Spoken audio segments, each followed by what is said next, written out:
लोकसभा चुनाव ने हरियाणा के दो बड़े नेताओं के सियासी समीकरणों को खंगालने का काम किया है, बिगाड़ने का काम किया है और उनके ऊपर खतरे की घंटी बजाने का काम किया है। हम बात करें उचाना की। उचाना में पूर्व केंद्रीय मंत्री वीरेंद्र सिंह और दुष्यंत चौटाला दोनों ही बराबर के दावेदार हैं।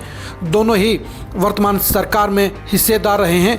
जहां वीरेंद्र सिंह बीजेपी के अंदर शामिल थे, वहीं उनके बेटे ब्रजेंद्र सिंह बीजेपी के एमपी थे और दुष्यंत चौटाला बीजेपी के साथ सत्ता में हिस्सेदार थे और प्रदेश के डिप्टी सीएम थे। दोनों ही परिवारों के बीच में, दोनों ही नेताओं के बीच में 5 साल तक लगातार खींचातानी जारी है, क्योंकि दोनों ही एक दूसरे को प्रतिद्वंदी मानते हैं और वीरेंद्र सिंह को ये लगता है कि दुष्यंत चौटाला के कारण उचाना में ही वो 5 साल तक लगातार हाशिए पर रहे और दुष्यंत चौटाला के कारण ही वीरेंद्र सिंह की फैमिली ने बीजेपी छोड़ने का फैसला लिया। लेकिन लोकसभा चुनाव ने दुष्यंत चौटाला की जहां दुर्गति करने का काम किया है, वहीं वीरेंद्र सिंह को भी ठेंगा दिखाने का काम किया है।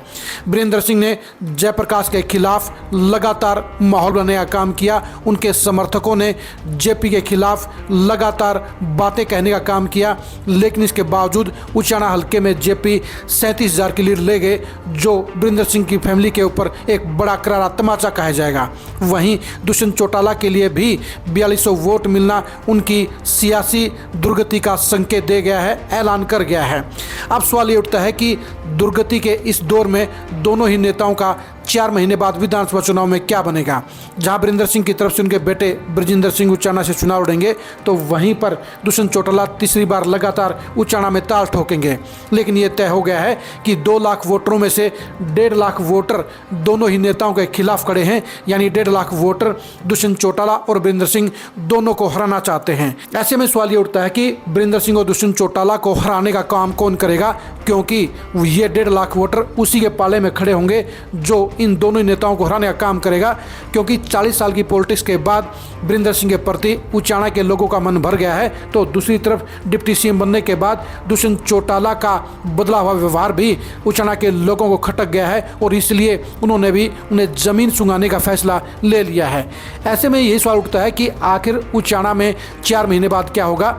बीजेपी ने बिना किसी चेहरे के, बिना किसी बड़े रसूख के 42,000 वोट लेकर उचाना में अपने मजबूत वोट बैंक का दस्तावेज पेश किया है।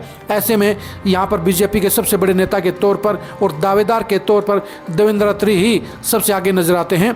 लोकसभा चुनाव में देवेंद्र अत्री ही एकमात्र ऐसे बीजेपी के बड़े चेहरे रहे जिन्होंने पूरे चुनाव को संभालने का काम किया और सबसे बड़ी नेगेटिविटी के बीच में भी वो लगभग 42,000 वोट बीजेपी को दिलाने में सफल रहे। अब सवाल ये उठता है कि बीजेपी उनकी अगुवाई में क्या वीरेंद्र सिंह और दुष्यंत चौटाला का इलाज करने का काम कर सकती है। जी हाँ, ऐसा संभव हो सकता है, क्योंकि आज की तारीख में अगर वीरेंद्र सिंह के 50,000 वोटों के पास में कोई नज़दीक खड़ा नजर आता है तो वो देवेंद्र अत्री नजर आते हैं। अगर दुष्यंत चौटाला के खिलाफ खटकड़ बेल्ट में किसी का मजबूत विकल्प नजर आता है तो वो देवेंद्र अत्री नजर आते हैं। खटकड़ बेल्ट हमेशा ही वीरेंद्र सिंह के खिलाफ रही है और अब वो खटकड़ बेल्ट दुष्यंत चौटाला के भी खिलाफ हो गई है। ऐसे में ये तय है कि देवेंद्र अत्री के बलबूते पर और उनके पिता छत्रभुज अत्री के नाम और रसूख के बलबूते पर बीजेपी यहाँ पर बड़ा वोट बैंक ले सकती है। यानी खटकड़ बेल्ट के लोग एक तीर से 2 शिकार कर सकते हैं, एक वोट से 2 शिकार कर सकते हैं, एक वोट की 2 चोट दे सकते हैं और देवेंद्र अत्री को वोट देकर वो दुष्यंत चौटाला और वीरेंद्र सिंह दोनों को हराने का काम कर सकते हैं। देवेंद्र अत्री लोकसभा चुनाव से पहले और लोकसभा चुनाव के बाद लगातार अपनी पत्नी के साथ उचाना हल्के के गांव-गांव में जाकर लोगों के बीच में अपने लिए पॉजिटिव माहौल बनाने का काम कर रहे हैं।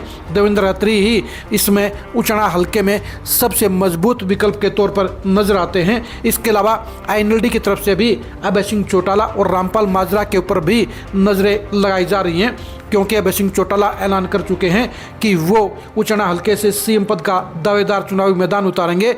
लेकिन अब वीरेंद्र सिंह के कांग्रेस में आने के बाद ये भी सवाल उठता है कि क्या अभय सिंह चौटाला वीरेंद्र सिंह के साथ अपनी दोस्ती को मद्देनजर रखते हुए यहाँ से खुद चुनाव लड़ने का फैसला लेंगे या वो फैसला टालने का काम करेंगे।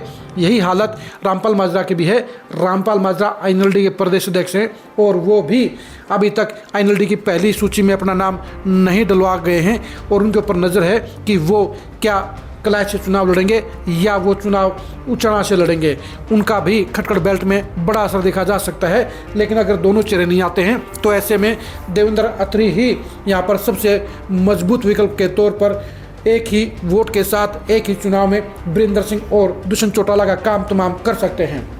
उचाना हलके में होने वाले सियासी घमासान के अंजाम को जानने के लिए आप खरी खरी न्यूज़ के साथ बने रहिए। 3 महीने के बाद विधानसभा चुनाव में बीरेंद्र सिंह के फैमिली और दुष्यंत चौटाला के सियासी अंजाम को जानने के लिए भी आप खरी खरी न्यूज़ के साथ बने रहिए। आप हमारे फेसबुक पेज को फॉलो कीजिए, आप हमारे यूट्यूब चैनल को सब्सक्राइब कीजिए। नमस्कार।